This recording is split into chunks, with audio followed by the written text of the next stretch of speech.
नमस्कार, आप देख रहे हैं कालचक्र और मैं हूं विपनेश माथुर। मेरे साथ हैं प्रश्न कुंडली विशेषज्ञ पंडित सुरेश पांडे जी। पंडित जी, बहुत बहुत स्वागत है आपका कालचक्र में।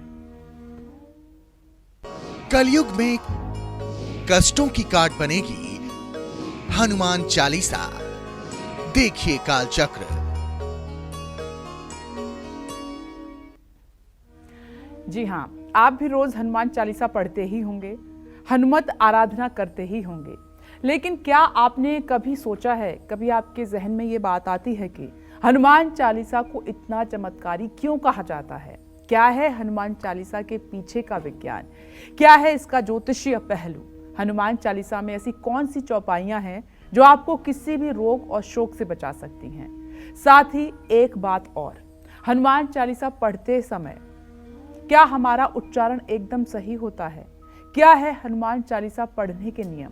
ये सारे वो सवाल हैं जिनका जवाब जानना आपके लिए, हमारे लिए बेहद ही जरूरी है। और इन्हीं सब सवालों के जवाब देंगे आज पंडित सुरेश पांडे जी। इसीलिए हनुमान चालीसा का विज्ञान और इसे पढ़ने से होने वाले चमत्कारों को जानने के लिए बने रहें हमारे साथ और देखते रहिए आज का हमारा ये खास कालचक्र एपिसोड। तो आज की चर्चा आप ध्यान से देखिएगा, पंडित जी को ध्यान से सुनिएगा। इसी के साथ चर्चा की हम शुरुआत कर लेते हैं और पंडित जी से जो आज हमारा पहला सवाल है आपके लिए वो हम जान लेते हैं। पंडित जी, सबसे पहले हनुमान चालीसा का पूरा विज्ञान समझाइए। बहुत सारी ऐसी बातें हैं जो लोग नहीं जानते हैं। दूसरा, जो हनुमान जी की पूजा रोज करते हैं उनको क्या क्या फल मिलता है? देखो, हनुमान जी की उपासना से तो धर्म, अर्थ, काम, मोक्ष चारों पुरुषार्थ मिल जाते हैं। हनुमान जी को कहा गया है अतुलित बलधामम स्वर्ण शैलाभ देहम दनुजवन किसान ज्ञानी नाम अग्रगण्यम। ये ज्ञानियों में अग्रगण्य है। सकल गुण निधानम वानराणाम धीसम रघुपति प्रिय भक्तम वाजातम नमामि। मनोजवम मारुत तुल्य वेगम जितेन्द्रियम बुद्धिमताम वरिष्ठम वातात्मजम बानर जूथ मुख्यम श्री रामदूतम शरणम प्रपद्ये। हनुमान जी ज्ञानियों में अग्रगण्य हैं। हनुमान जी जब सजीवन बूटी लेने जा रहे थे जी, तो रास्ते में बिजेठुआ महावीर में कालनेमी जो है वो एक संत का वेश धारण करके और रामायण का पाठ कर रहा था, राम कथा कह रहा था। हनुमान जी राम कथा के बहुत ही मतलब कि जो है वो भक्त हैं। जब उन्होंने राम कथा सुनी तो वो धीरे से आकाश से नीचे उतर आए, देखे तो वहाँ बैठकर कालनेम राम कथा कह रहा है। तो राम कथा कहते कहते उसने कहा, होई महारण रावण रामू जीते ही राम न संशय यामू। हनुमान जी के दिमाग में आया कि अगर ये संत होता तो पहले रावण का नाम क्यों लेता, पहले इसको राम का नाम लेना चाहिए था। ये तो पहले राक्षस का नाम ले रहा है, कहीं न कहीं कुछ न कुछ दाल में काला है। तो हनुमान जी ने कहा कि मुझे प्यास लगी है। तो उसने कहा कि बगल में पानी है, वहाँ जाइए तालाब में पी लीजिए। हनुमान जी जब वहाँ गए तो वहाँ एक अप्सरा ऋषि के श्राप से मकरी हो गई थी जी। और उसको ये श्राप था कि जब हनुमान जी आएंगे त्रेता में और उनके चरण से तुम्हारा स्पर्श होगा तब तुम पुनः अप्सरा होगी। तो लात लाग मकरी अकुलानी, हनुमान जी के चरणों से स्पर्श होते हुए वो तुरंत अप्सरा हो गई। और अप्सरा होकर उसने कहा, मुनि न होई यह निश्चर घोरा। हे हनुमान, ये मुनि नहीं है, ये कालनेमी नाम का महाराक्षस है जी। तो हनुमान जी समझ ही चुके थे और जा करके बोले, कथा मैंने सुन लिया, अब आप लीजिए दक्षिणा। और दक्षिणा के रूप में उसे सुरपुर भेज दिए, कालनेमी का अंत कर दिए। तो ज्ञानियों में इतने वो अग्रगण्य थे कि मतलब छोटी सी बात को भी समझ लेते थे कि अब इसका आशय क्या होने वाला है जी। तो इसलिए हनुमान जी की महत्ता को हम क्या कह सकते हैं? हनुमान जी की महत्ता को तो एक बार जो है अगर सरस्वती भी कहना चाहें तो उनको भी रुकना पड़ेगा, क्योंकि भगवान राम कहते हैं कपि तोहसे उरिन हम नाही। हनुमान जी कहते हैं सन्मुख होई न सकई मन मोरा, प्रति उपकार करऊं का तोरा, सन्मुख होई न सकई मन मोरा। जब हनुमान जी आते हैं लंका से, लंका को जला करके और प्रभु राम मिलते हैं तो हनुमान जी से राम कहते हैं कि प्रति उपकार करऊं का तोरा, सन्मुख होई न सकई मन मोरा। ये इस उपकार के बदले में मैं प्रति उपकार तुम्हारे लिए क्या करूं, ये बात है जी। सबसे पहले मैं आपको हनुमान चालीसा के विज्ञान के बारे में बताता हूं। जुग सहस्र जो जन पर भानु, लील्यो ताहि मधुर फल जानू। जुग सहस्र जो जन पर भानु, लील्यो ताहि मधुर फल जानू। इस दोहे का अर्थ है कि बजरंग बली ने एक युग और एक सहस्र योजन की दूरी पर मौजूद सूर्य को एक मीठा फल जानकर खा लिया, अपने मुंह में रख लिया। कहने का अर्थ ये कि वैज्ञानिकों ने पृथ्वी से सूर्य की दूरी को जो आकलन कलयुग में किया है, वो आकलन तुलसीदास ने अपने हनुमान चालीसा में किया है। गोस्वामी तुलसीदास जी ने बहुत पहले ही सूरज और धरती के मध्य की दूरी को जुग सहस्र योजन पर भानु, लील्यो ताहि मधुर फल जानू के माध्यम से बता दिया था। अब मैं आपको बताता हूं कि हनुमान जी की उपासना करने से क्या लाभ होता है। जो व्यक्ति नित्य हनुमान चालीसा का पाठ करता है, उसका आध्यात्मिक बल बढ़ता है। ऐसा व्यक्ति हर रोग से लड़ पाता है। हर दिन हनुमान चालीसा का पाठ करने से मन और मस्तिष्क को ऊर्जा मिलती है। हर रोज हनुमान चालीसा का पाठ करने से मन पर पड़े पुराने बुरे अनुभवों का भार कम होता है। तनाव से मुक्ति के लिए हर रोज 2 समय सुबह और शाम हनुमान चालीसा का पाठ करने से बहुत लाभ मिलता है, मनोबल बढ़ता है। हनुमान चालीसा अकारण भय और तनाव को मिटाता है। हनुमान चालीसा हर तरह के रोग को मिटाता है। हनुमान चालीसा हर तरह संकट से रक्षा करता है। हनुमान चालीसा किसी भी तरह का नजर दोष हो, उसमें हनुमान चालीसा पढ़ने का बहुत लाभ होता है। नकारात्मक सोच और नकारात्मक ऊर्जा को दूर करने के लिए हनुमान चालीसा सबसे प्रभावशाली कलयुग में है। ग्रहों के बुरे प्रभावों को कम करने में ये मदद करता है। हनुमान चालीसा मन, तन और परिवार के कलेश को मिटाता है। हनुमान चालीसा बुरी संगत और बुराइयों से दूर रखने में मदद करता है। तो कहने का आशय ये है कि कलयुग में हनुमान चालीसा कल्प वृक्ष के समान है। जो व्यक्ति इसका आश्रय कर लेता है, उसके जीवन में धर्म, अर्थ, काम, मोक्ष चारों पुरुषार्थ अपने आप सिद्ध हो जाते हैं। इसमें कोई संदेह नहीं है।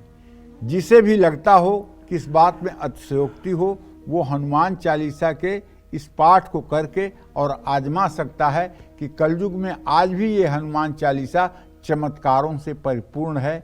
जय मां विंध्यवासिनी।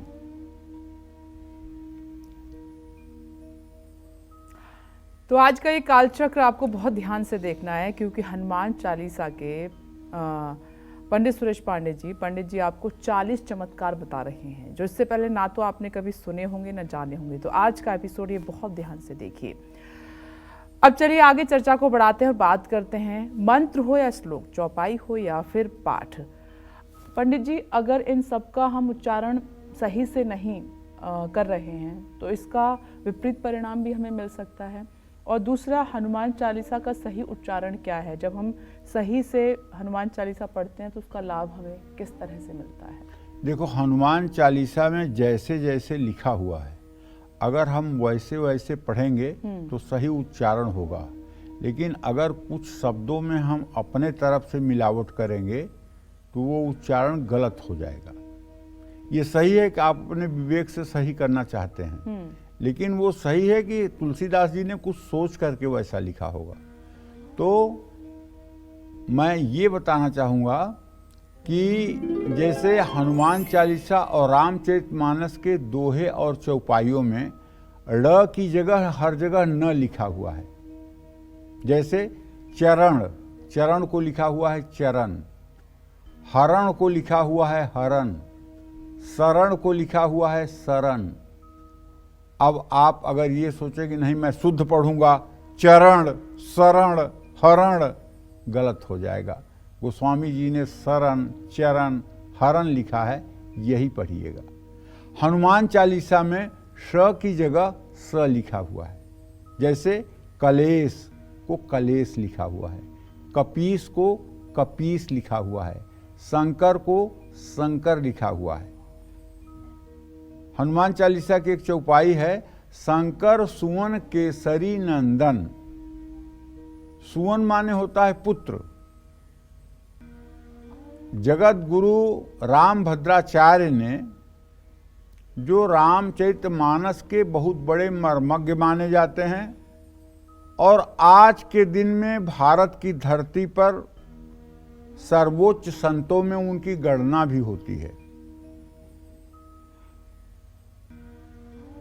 स्वामी रामभद्राचार्य जी ने हनुमान चालीसा में शंकर सुवन केसरी नंदन जो लिखा हुआ है, इसको उन्होंने व्याख्या किया है शंकर स्वयं केसरी नंदन। शंकर जी स्वयं केसरी के पुत्र होकर पैदा हुए हैं हनुमान रूप में, और हनुमान जी को लोग रुद्रावतार मानते भी हैं। शंकर सुवन मतलब वो शंकर जी के पुत्र नहीं है, बल्कि शंकर स्वयं केसरी नंदन, शंकर जी स्वयं केसरी नंदन बन के पैदा हुए हैं, जो रुद्रावतार है। तो आपको दोनों में से जो अच्छा लगे वो मान लीजिएगा, मेरा कोई दबाव नहीं है। लेकिन जगत गुरु रामभद्राचार्य अपने आप में एक सिद्ध संत हैं, इसमें कोई दो राय नहीं है, और उनका शोध अगर कुछ कहता है तो उसमें दम है। शंकर को शंकर, हनुमान चालीसा में व की जगह हर जगह ब लिखा हुआ है, व की जगह ब लिखा हुआ है। जैसे विक्रम को विक्रम, विद्या को विद्या, विकार को विकार, महावीर को महावीर।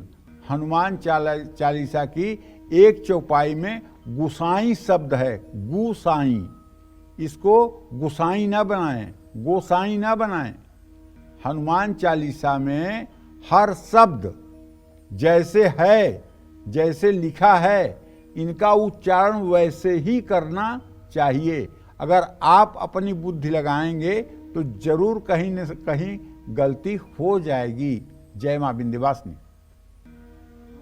चलिए चर्चा को और आगे बढ़ाते हैं और पंडित जी से अगला सवाल आपके लिए करते हैं, ध्यान से सुनिएगा।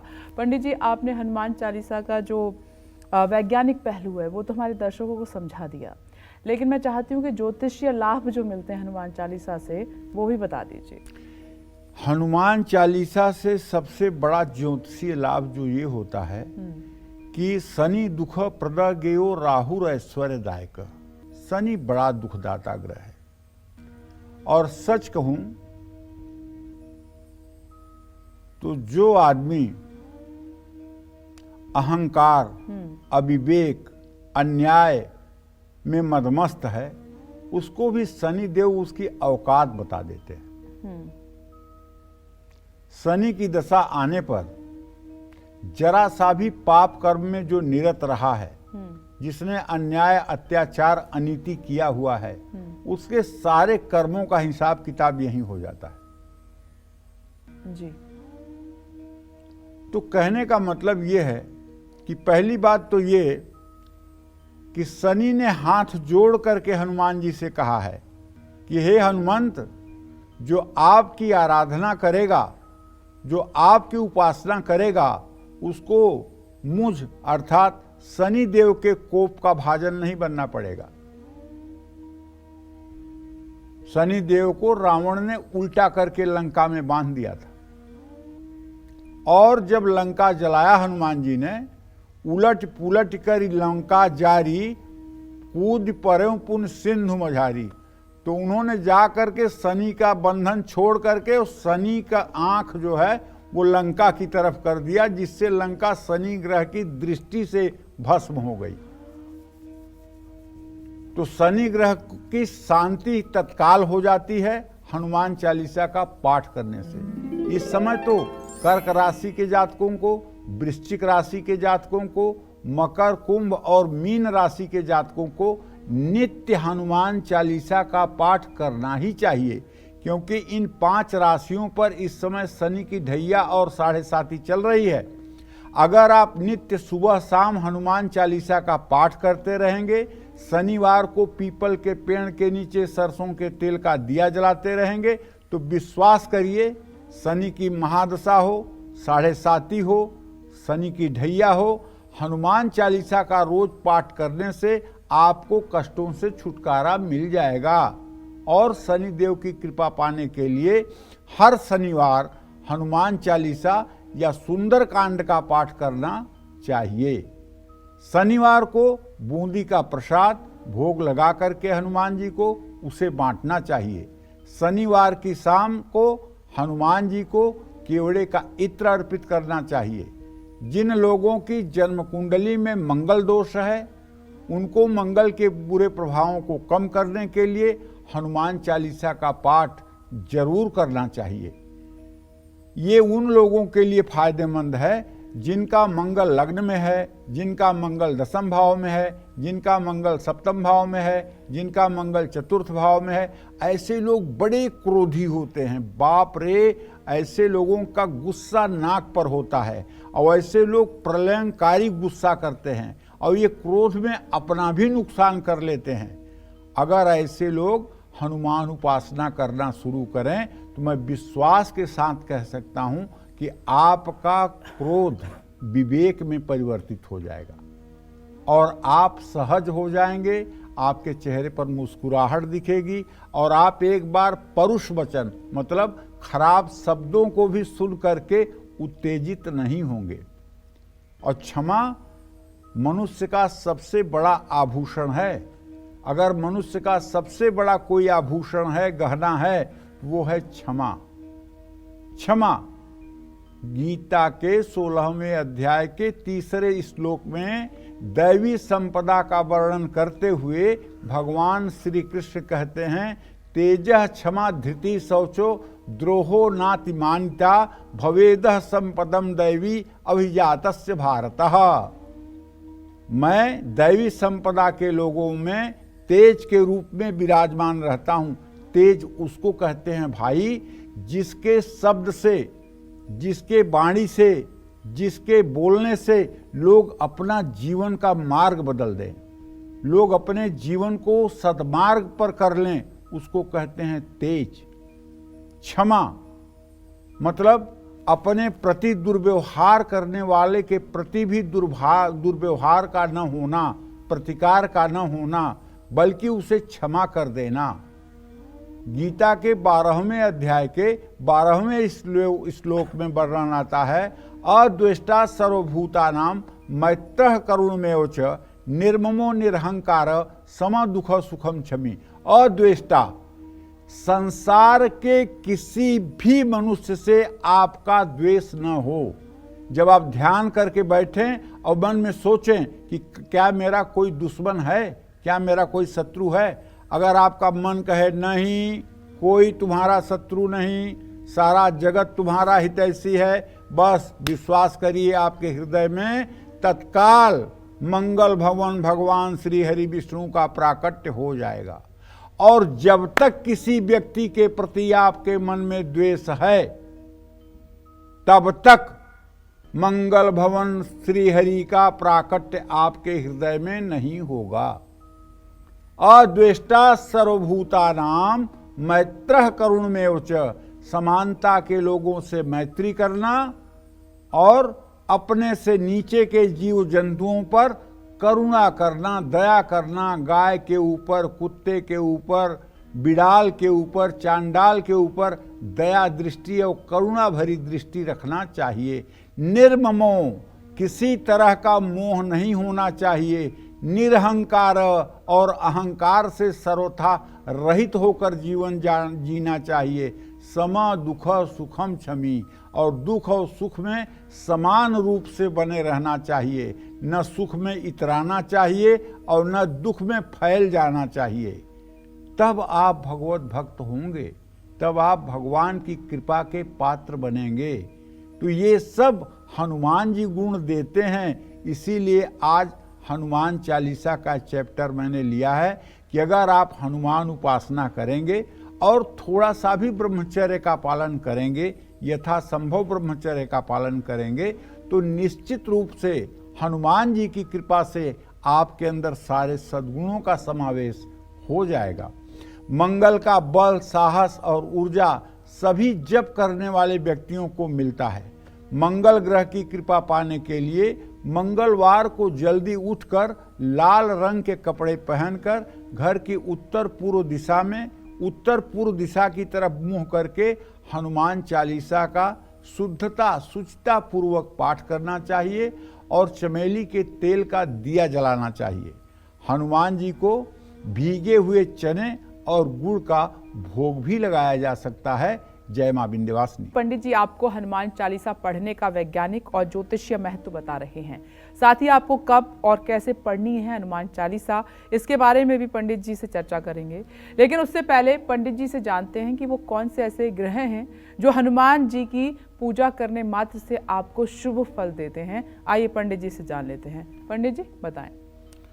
देखिए, सूर्य ग्रह की कृपा पाने के लिए हनुमान जी को हर मंगलवार गुड़हल के फूलों की माला अर्पित करनी चाहिए। हर रोज उगते हुए सूर्य को देखते हुए हनुमान चालीसा का पाठ करना चाहिए। इसके बाद तांबे के लोटे से सूर्य को जल चढ़ाना चाहिए। बस ध्यान रखना चाहिए तांबे के लोटे में चीनी, शहद या गुड़ ये 3 चीज़ें नहीं डालनी है। जल में रोली, अक्षत, लाल फूल, दुर्वा ये सब चीजें आप डाल सकते हैं। राहु की पीड़ा से मुक्ति पाने के लिए हर रोज हनुमान चालीसा का पाठ करना चाहिए और किसी भी हनुमान मंदिर में जव और तेल का दान करना चाहिए। कमजोर शुक्र के कारण अगर आपको धन समृद्धि की कमी हो रही है तो हर रोज रात में सोने से पहले हनुमान जी के सामने सरसों के तेल का दिया जलाकर हनुमान चालीसा का पाठ करना चाहिए। ये सब छोटे छोटे उपाय जरूर हैं, लेकिन जिंदगी को बदलने के लिए बहुत कारगर हैं। इन्हें अगर आप अपने जीवन में अपना कर देखेंगे तो आपके जीवन में खुद जो परिवर्तन महसूस होगा उसे आप बता नहीं पाएंगे। जय मां विंध्यवासिनी। आइए चर्चा को और आगे बढ़ाते हैं। अब जल्दी से हनुमान चालीसा के वो चमत्कारी उपाय जानते हैं जो कष्टों को दूर करने की ताकत रखते हैं। तो पंडित जी कौन से हैं वो चमत्कारी उपाय? देखो, हनुमान चालीसा की 40 चौपाइयां, 40 चौपाइयां चमत्कारी। अनजाने में की गई भूल की वजह से आप अगर कानूनी मुश्किलों में फंस गए हैं तो हनुमान चालीसा का 100 बार पाठ 7 दिन करिए। यह 7 बार पाठ कर जोई, छूटई बंदी महासुख होई। अगर आप बेवजह षड्यंत्र के शिकार हुए हैं और बेगुनाह जेल की हथकड़ियां आपके हाथों में हैं और आप बच नहीं पा रहे हैं, या कोई छोटा मोटा अपराध आपसे हुआ है अनजाने में जिसकी इतनी बड़ी सजा नहीं होनी चाहिए, तो आपके परिवार का कोई सदस्य अगर मंगलवार से शुरू करके सोमवार तक 7 दिन पंचमुखी हनुमान जी के चित्र के सामने घी का दिया जलाकर और 100 पाठ हनुमान चालीसा का 7 दिन करे तो मैं दावे के साथ कह सकता हूं उसे बंधन से मुक्ति मिलेगी। यह 7 बार पाठ कर जोई, छूटई बंदी महासुख होई। पर्स में अगर पैसे आपके नहीं टिकते हैं, हमेशा दरिद्रता बनी रहती है, तो मंगलवार के दिन सुबह स्नान करने के बाद बड़ के पेड़ का एक पत्ता तोड़िए और पत्ते को साफ पानी से धोइए। अब इस पत्ते को कुछ देर हनुमान जी की प्रतिमा के सामने रखिए और इसके बाद पत्ते पर केसर से श्री राम लिखिए और हनुमान चालीसा का पाठ करते हुए इस पत्ते को अपने पर्स में रख लीजिए। जब ये पत्ता पूरी तरह से सूख जाए तो इस पत्ते को नदी में प्रवाहित कर दीजिएगा और इसका अपने आर्थिक स्थिति पर फर्क देखिएगा। अब हनुमान जी राम के भक्त हैं, लेकिन मत भूलिएगा कि लंका में इन्हें बहुत बड़ी चीज मिल गई थी।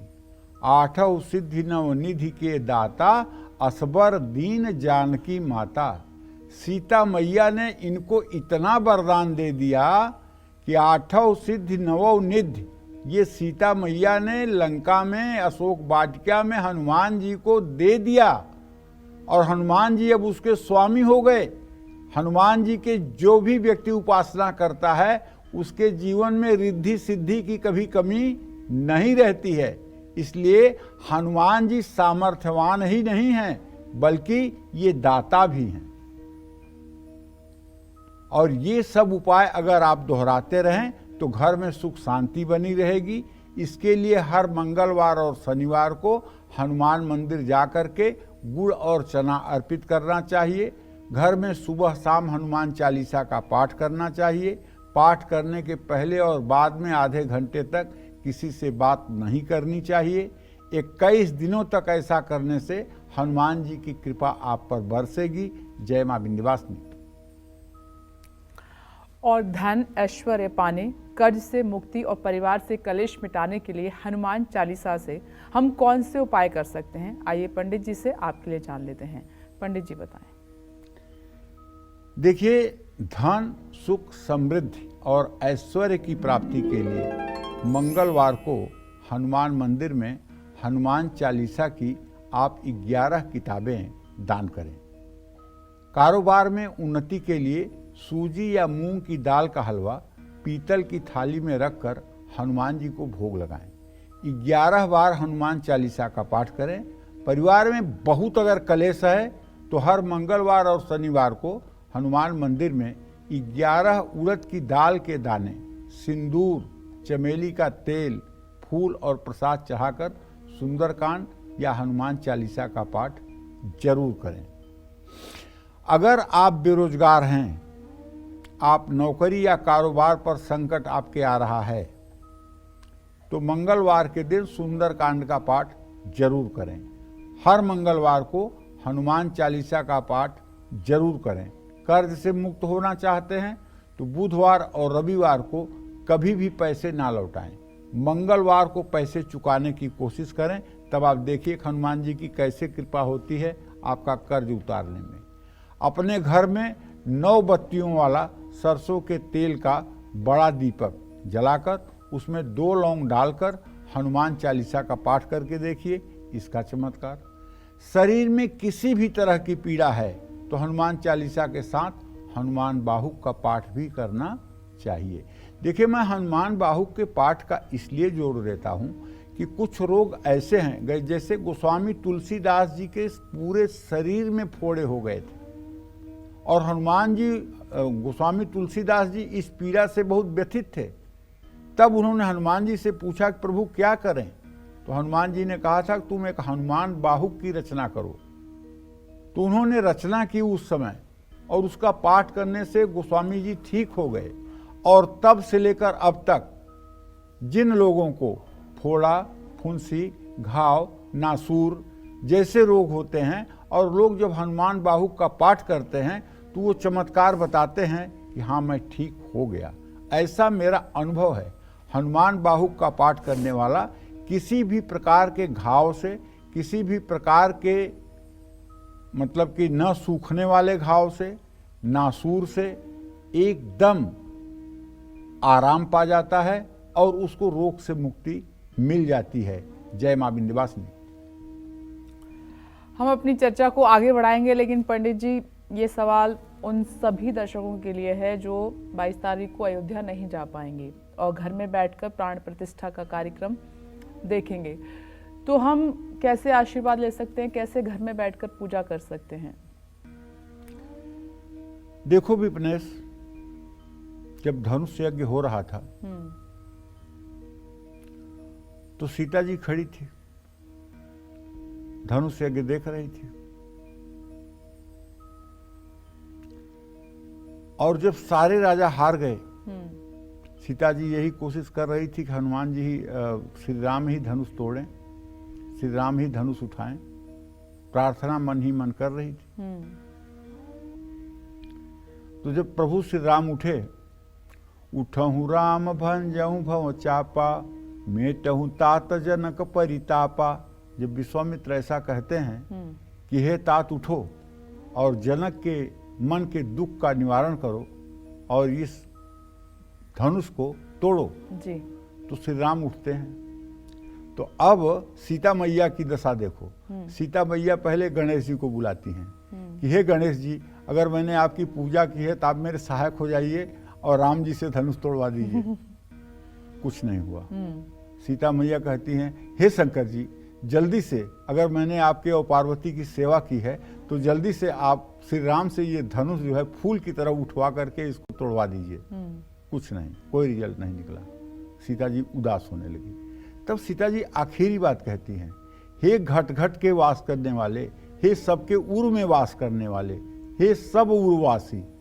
राम को कहती हैं, हे सब उर्वासी प्रभु श्री राम, आप अपनी धनुष को तोड़ दीजिए। तुरंत लेत उठावत खैचत गाढ़े, लखान को रहे सब ठाढ़े। तुरंत धनुष दो टुकड़े हो गए जी। तो राम जी सब उर्वासी हैं, तुम्हारे भी अंदर हैं, हमारे भी अंदर हैं, सब जन जन के अंदर हैं राम जी। प्रातः स्मराम हृदय संस्फुरदात्म तत्वम, सच्चित सुखम परमहंस गतिम तुरीयम, यत स्वप्न जागर सुसुप्तिम वैति नित्यम, तद ब्रह्म निष्कलमहम न च भूत संगः। तो सबके हृदय में राम हैं, बशर्ते हम उन्हें देख नहीं पाते हैं। देखेंगे तब जब उनके लिए व्याकुलता आएगी तब।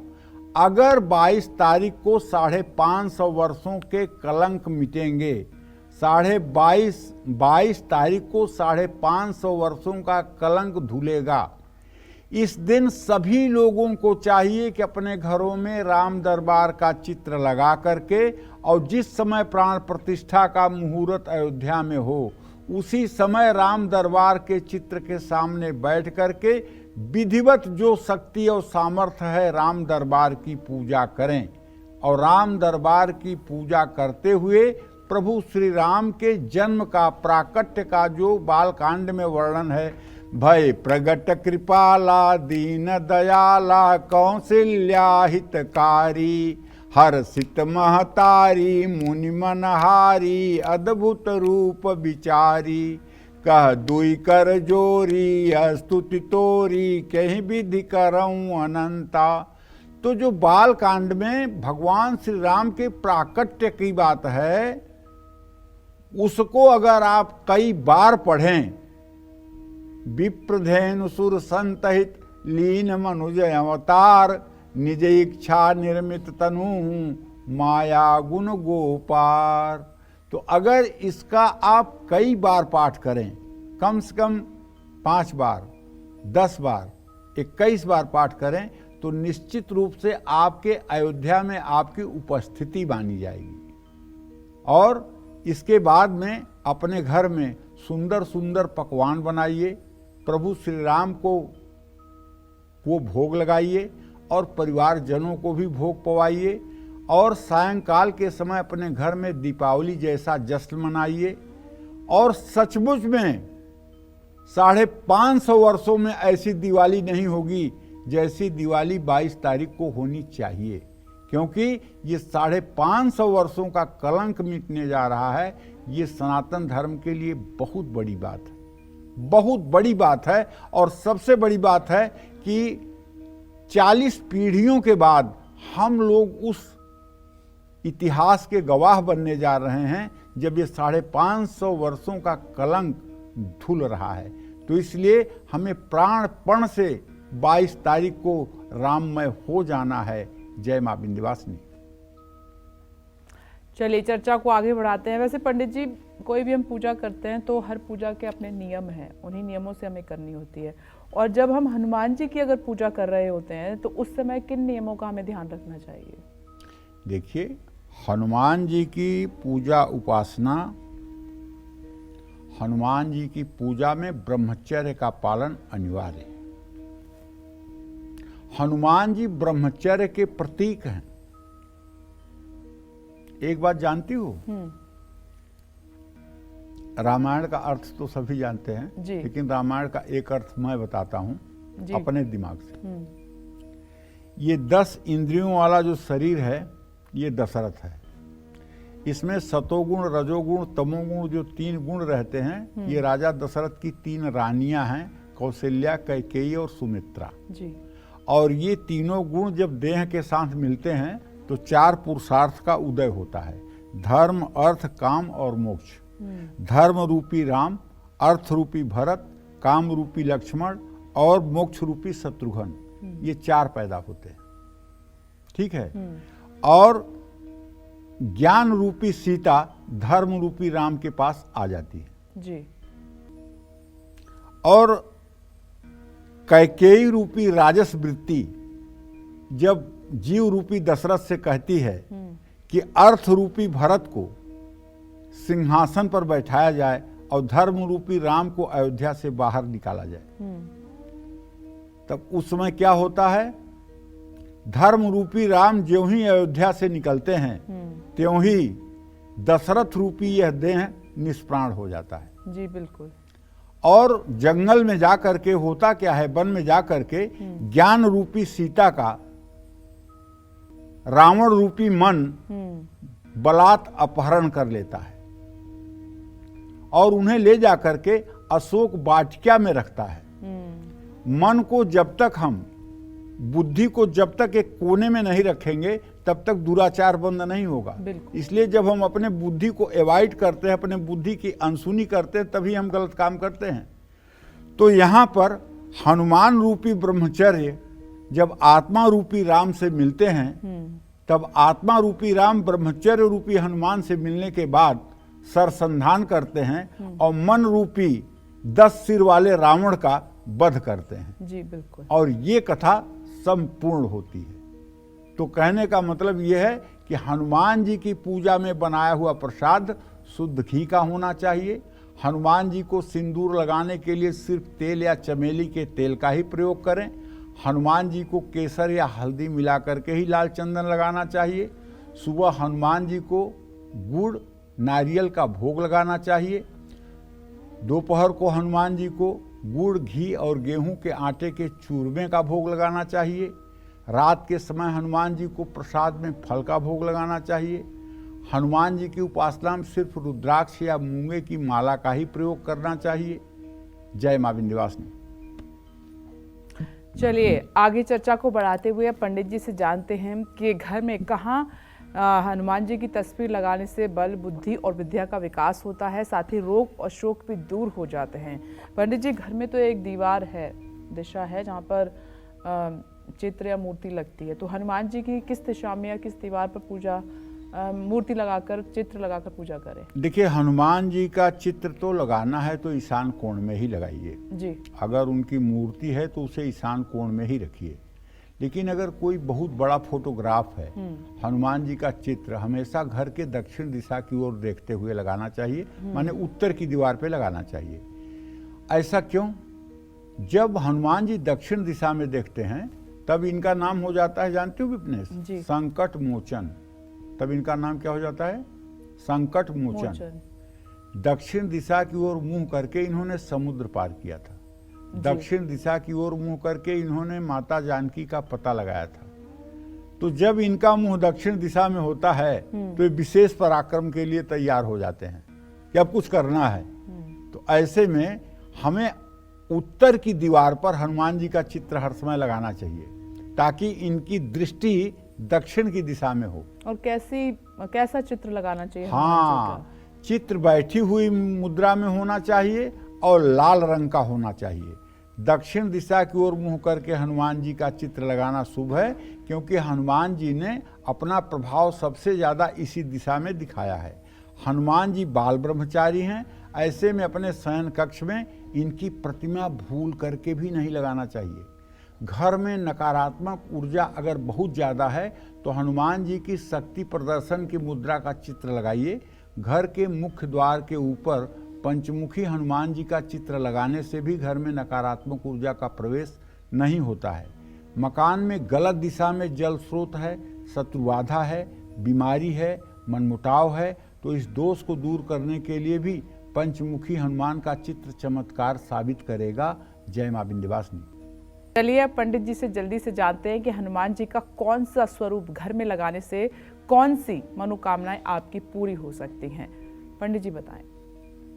भैया, ड्राइंग रूम जो आपका होता है, अगर आपके घर में ड्राइंग रूम है तो हनुमान जी का चित्र पर्वत उठाते हुए, उड़ते हुए हनुमान जी का चित्र लगाइएगा, या श्री राम का भजन करते हुए, उनके दोनों हाथों में करताल हो, ऐसा भजन करते हुए चित्र आप लगाइएगा।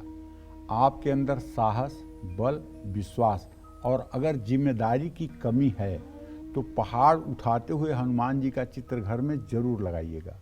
अगर परिवार में कलेश रहता है तो हनुमान जी का ऐसा चित्र लगाइए जिसमें वो राम भक्ति करते हुए नजर आ रहे हों। कोई मुश्किल लक्ष्य का प्राप्ति करने के लिए उड़ते हुए हनुमान जी का चित्र अपने घर में लगाइएगा। किसी भी कार्य में सफलता प्राप्त करने के लिए लंका दहन करते हुए या राम लक्ष्मण को अपने कंधे पर उठाए हुए हनुमान जी का चित्र जरूर लगाइएगा। इससे आपकी मनोकामना पूरी होगी। जय मां विंध्यवासिनी। और पंडित जी, आज के हमारे ईमेल कुंडली विजेता हैं अयोध्या से। अयोध्या यूपी के रहने वाले हैं नृपेंद्र सिंह, और इन्होंने ईमेल के जरिए अपने घर और भविष्य के बारे में आपसे जानना चाहा है। इनकी डिटेल मैं आपको बता देती हूँ। नृपेंद्र सिंह इनका नाम है और डेट ऑफ बर्थ है 17 जुलाई 1984।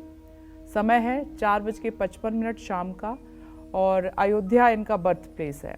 सवाल है, एक घर है लेकिन पहले से छोटा है, बड़ा घर लेना है, बात चल रही है, तो वो पूछ रहे हैं कि क्या ये सही समय है बड़ा घर लेने का, उनका मार्गदर्शन करें। देखो, ऐसा है नृपेंद्र, 17 जुलाई 1984 को तुम्हारा जन्म हुआ है बेटा, 4:05 पर श्री अवध में। धनु लग्न और कुंभ राशि में आपका जन्म हुआ है।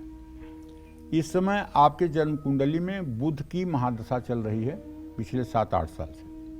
बुध आपके कुंडली में 2 केंद्रों का स्वामी है, वो सप्तम और दशम का स्वामी है, और वो कर्क राशि में सूर्य शुक्र के साथ अष्टम मृत्यु भाव में बैठा हुआ है।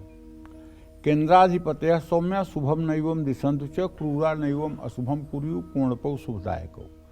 ये महादशा बुरा तो कुछ नहीं होगा आपके जीवन में, लेकिन जितना अच्छा होना चाहिए उतना अच्छा भी नहीं हो रहा है।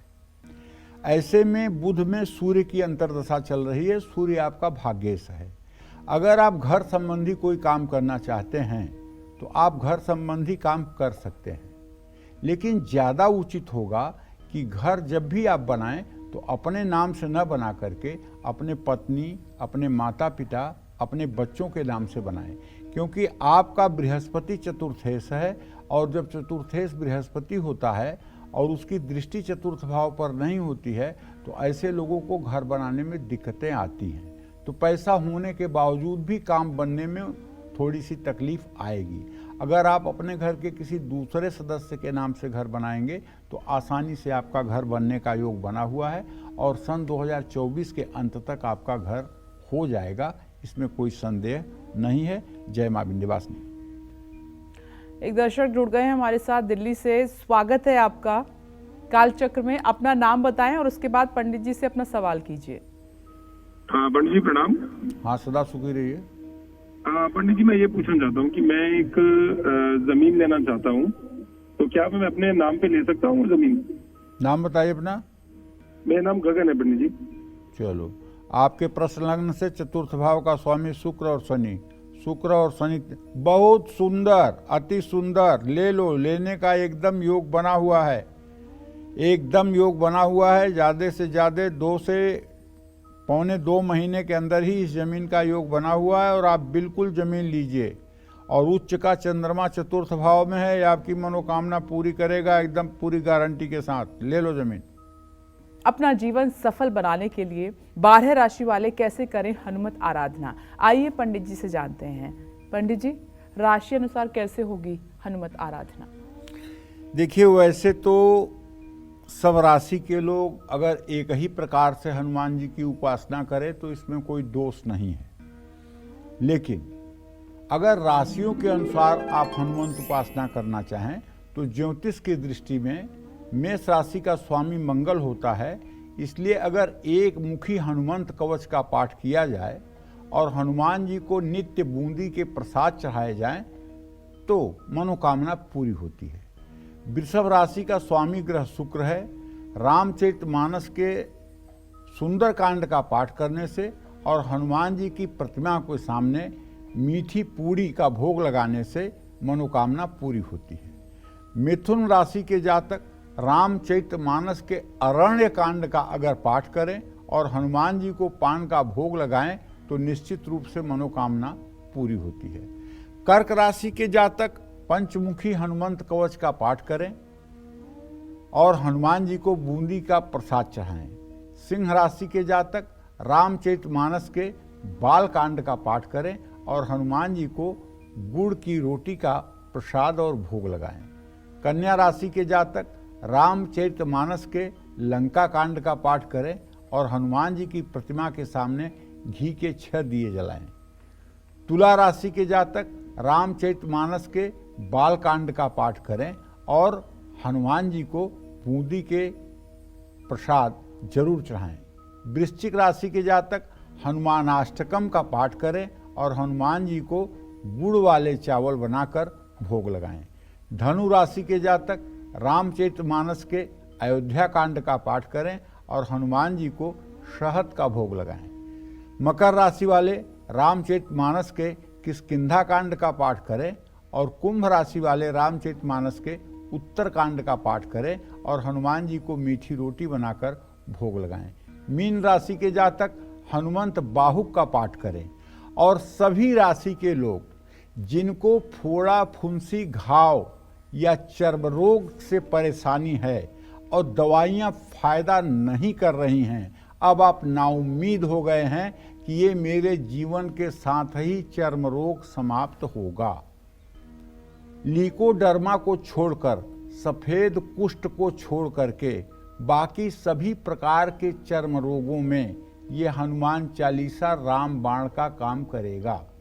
अगर आप 100 पाठ 40 दिनों तक हनुमान चालीसा का कर लेंगे तो चाहे आपको एक्जिमा हो, चाहे आपको अपरस हो और चाहे आपको सोराइसिस की प्रॉब्लम हो, अगर आप 40 दिनों तक लगातार नमक छोड़ करके व्रत करते हुए हनुमान चालीसा का 100 पाठ करेंगे तो जो मेरे जीवन का अनुभव है उस आधार पर कह रहा हूँ आपको रोगों से मुक्ति मिलेगी। क्योंकि ये चर्म रोग बहुत बड़ा अभिशाप है। इस अभिशाप से बचने के लिए आपको जो उपाय मैं बता रहा हूँ एक बार जरूर करिएगा। जय मां विंध्यवासिनी। पंडित जी, हमारे दर्शकों को हनुमान चालीसा का आपने वैज्ञानिक महत्व भी समझाया और ज्योतिषीय पहलू भी समझाया। आपका बहुत बहुत धन्यवाद। धन्यवाद।